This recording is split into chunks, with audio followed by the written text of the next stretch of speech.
Julie Francis, and I'm a member of the Avon Valley Partnership, and I attend Hyde Church, where I am a newly elected member of the PCC. I'm also a volunteer on the Salisbury District Hospital chaplaincy team, although due to COVID that's currently been suspended. I have also another role, which is chairman of Fordingbridge Camera Club. I shall be finishing that role, having served 3 years in June. So I'm here today to talk to you specifically about photography. Now, my husband and myself run a small business in Salisbury, and one of those offices in our building I have converted to a small portrait studio where I act as a semi-professional photographer, mainly doing portraits for people. I've also taken photographs of a few weddings, wildlife and events, but my main love is event photography, people and portraits and street photography. So I'm here to talk to you, as I say, about photography and how you can get involved during this lockdown period particularly. And this may be another little hobby or interest that you could perhaps participate in during the next few weeks until these things come to an end. So I began my photography in the 80s. And that was with a film camera. So there was nothing digital then. There was no social media. In fact, I didn't even have a mobile phone. So I used to wait with anticipation, like some of you, I suspect, for the postman to deliver a packet of prints that you'd waited a couple of weeks for to come from your film photography. But things have really moved on since then. We're now in a digital age. So after having a break from having children, I went back into photography. So to show you some of my equipment, now this isn't all of my equipment. As you can appreciate, I've got quite a lot. Tripods, studio lights, little flashes and backdrops and so on. I've always used a Nikon camera. So this is one of my cameras. This is called a full frame camera. It has a very large sensor and it is in fact capable of producing photographs at really high quality that would in fact be good enough to put on a billboard size poster that you see. And this is a very large lens used for zooming in close to things such as deer, wildlife, birds, that sort of thing. It's very heavy, as you can imagine. So I've got 5 cameras in total. This is another smaller version where I might put a smaller lens on. I often go with 2 cameras so that I've got the zoom ready, the wide angle or the sort of shorter lengths that I might need. Another camera that I have, this is a small mirrorless camera.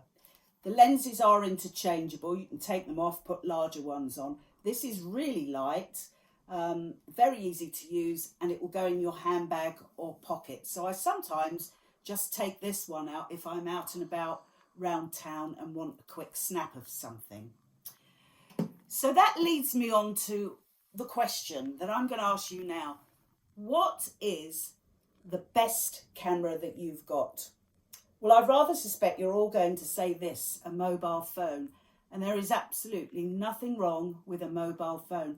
In fact, I probably use the camera on my mobile phone more than I do my other cameras because it's very light, it slips into your pocket, it's very easy to put your photographs onto social media, to send to your friends.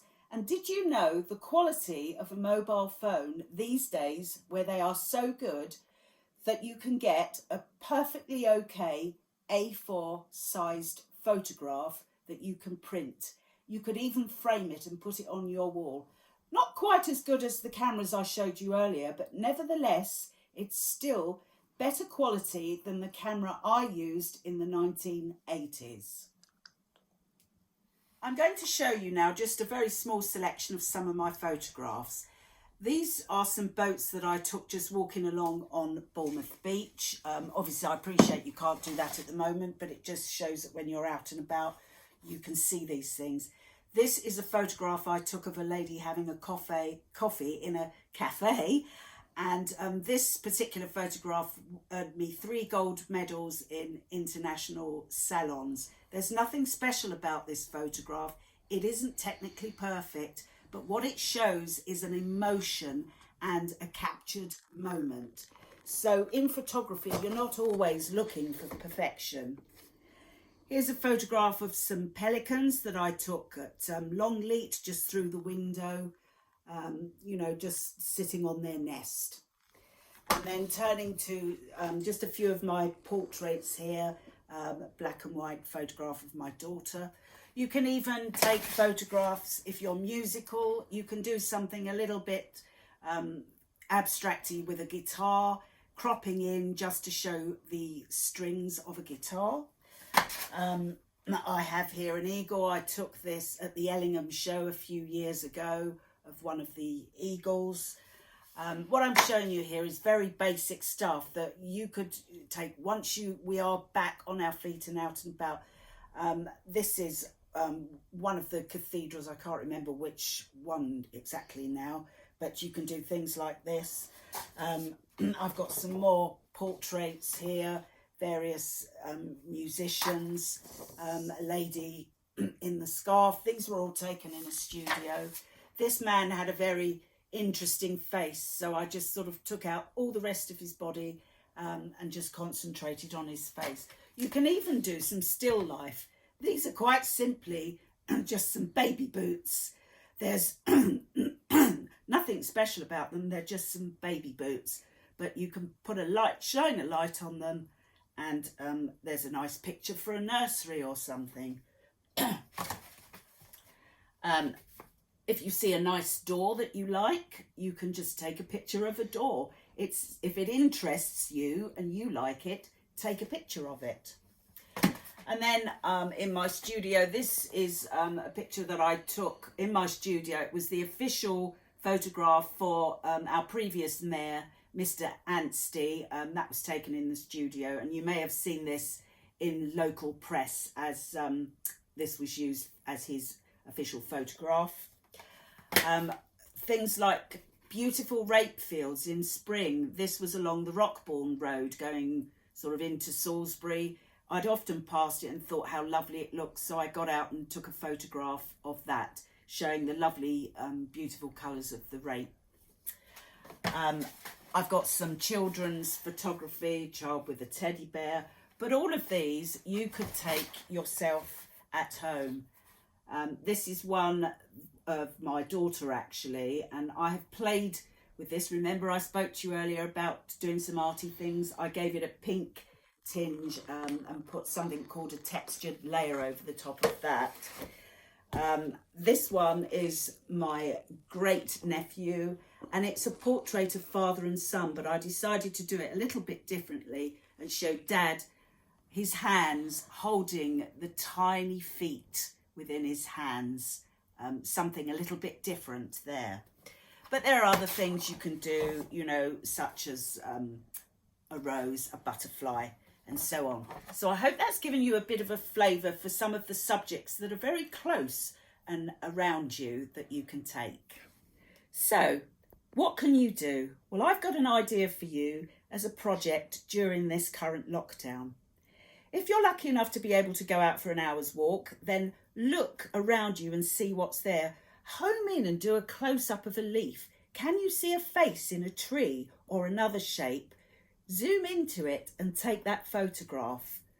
Or if unfortunately you're not able to go out due to self-isolating, you could probably find something to take a photograph in every room of your house. You could, for example, light a candle, put it next to a book and something else. They say that when you're taking still life, it should be 3 items because 3 makes a perfect still life. Take a photograph of that. Put your camera through a cheese grater and fiddle around with that. What about the plug hole in your sink? Try and make a pattern or an abstract out of that. This is something that you and the whole family can do together. And then you could get your photographs printed, or you could put them together in a folder digitally and show them. And you could create a little project showing all of your lockdown photography, either in the home or whilst you're been out and about, or a combination of both.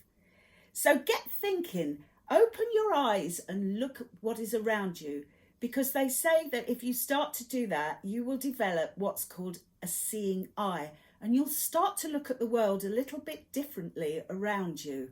But do remember, if you are taking photographs of other people's children, you must get the permission of the parent that you are with before taking the photograph, and indeed even attempting to put it anywhere public, particularly social media.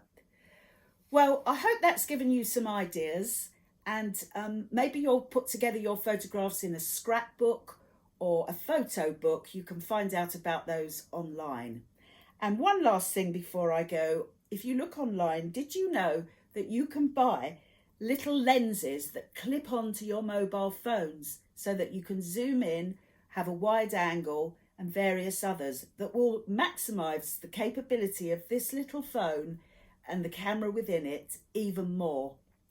Anyway, I hope you've enjoyed this talk on photography, and I hope it's inspired you to get out there and get going yourselves.